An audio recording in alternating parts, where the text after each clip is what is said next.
నమస్కారం అండి. ఈనాటి కథ పేరు మామూలు.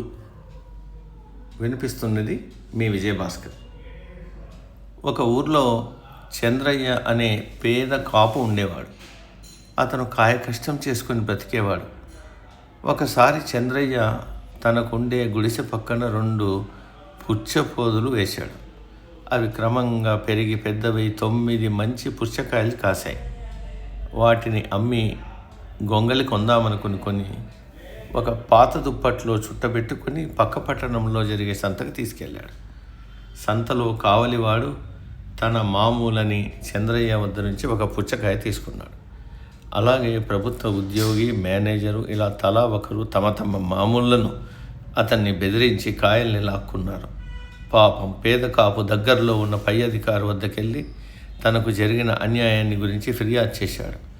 దానికి ఆయన మండిపడి, నీచుడా, ఇంతమంది వెధవలకు మామూలు ఇచ్చి నా దగ్గర ఉత్త చేతులతో వస్తావా? ఆ దుప్పటి ఇక్కడ పెట్టి వెళ్ళరా అని గర్జించాడు. చేసేదేమీ లేక తనకు మిగిలిన పాత దుప్పటిని అక్కడ ఉంచి దుఃఖంతో తన నివాసానికి ఎగి బయలుదేరాడు పాపం చంద్రయ్య.